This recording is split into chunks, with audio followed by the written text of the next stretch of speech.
the man, the Reverend Emil Dodo Begakbeto. He is the man. You know, I can say a lot about this man, but let me just focus on the purpose of our gathering. He's a man of many parts. Finished school in the Volta region and came to Accra, worked as an orderly at 37 Military Hospital, found himself situated at Nima and bought a piece of land because he had gotten acquainted with the venerable Malam Futa, who is described as the founder of Nima. So he got acquainted and gave him a piece of land, and he settled there with some other friends and so on.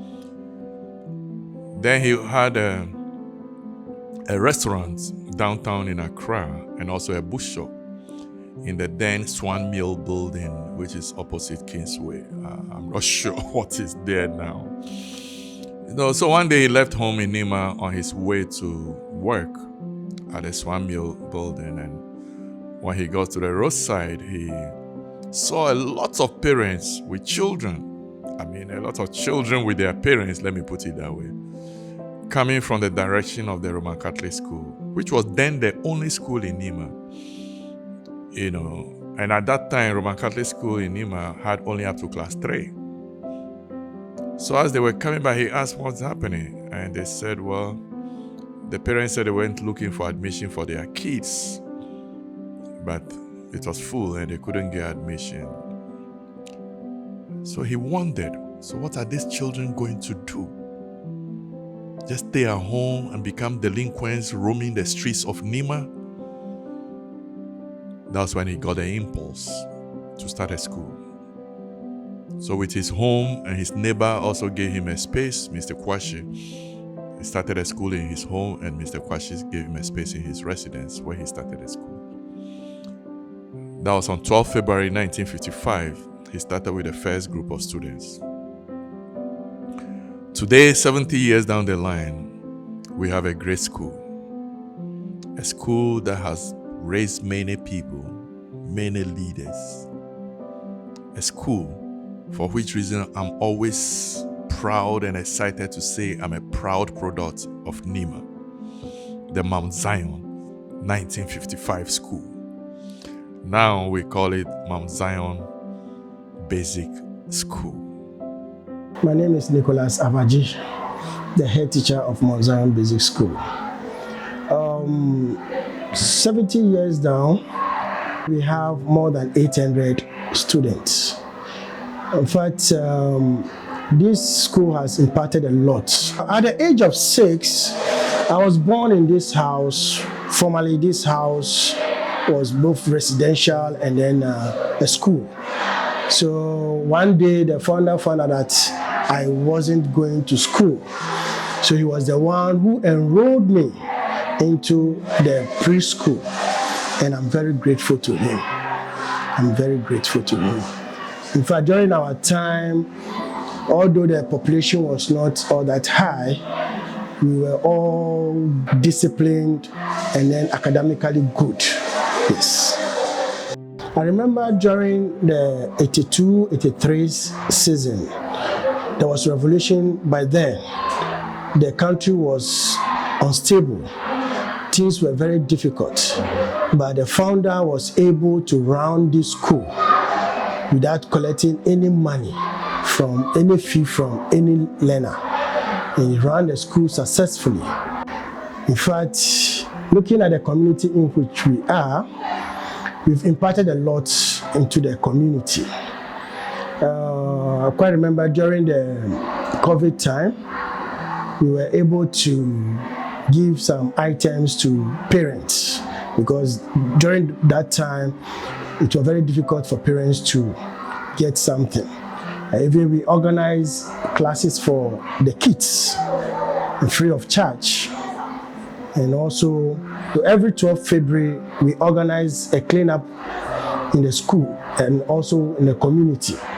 So we clean the gutters, the choke gutters, and then make the community very clean. One significant thing we are doing is that we have a scholarship scheme for parents who have enrolled more than 3 learners in the school. The 4th learner gets a free scholarship. And also we have brilliant but needy students. They also have been enrolled on this scholarship scheme. Also, looking at the challenges that we have, most of it is about the school fees, our school fees. Parents sometimes will not finish paying the fee before the term will end. And when we reopen, some will take the kids away. Secondly, our challenge is some of the parents have relocated. And because of the discipline and then the nature of the school, they would like their ones to also come here. Although they stay far from the community, getting means of transport, it becomes a challenge to them. They come to school very late. We are grateful that this foundation is going to be revamped so that others in the community can also benefit. My mother was an alumni of this great institution.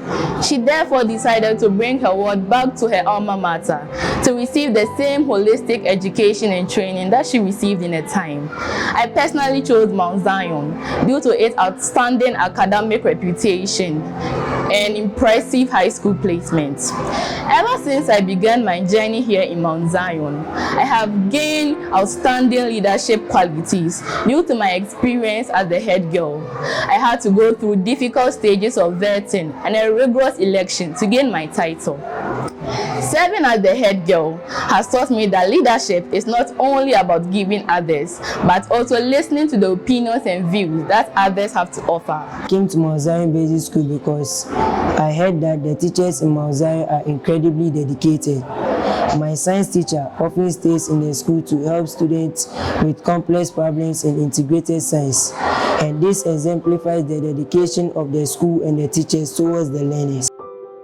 Oh yes, the man Reverend Dogui Gakpeto, he was a man of many parts. He was a community leader. Not only was his focus on education, but his focus was also on social cohesion among the people. At one time, he was the chief of the Ewe community, make sure that they had excellent relationship of all the various tribes and ethnic groups in Nima. The other thing he did was, even as a Christian cleric, his focus on religious tolerance was very high. He had great relationship with the Muslim community. Not only were they his friends, but at one time, I was told that he was the secretary to the Ayawaso Council of Muslim Chiefs, even as a Christian. You know, that's the depth of his relationship with the community and with the religious groups in the area. Yes, indeed, the man we've come to honor, the Reverend Emil Dogui Gakpeto.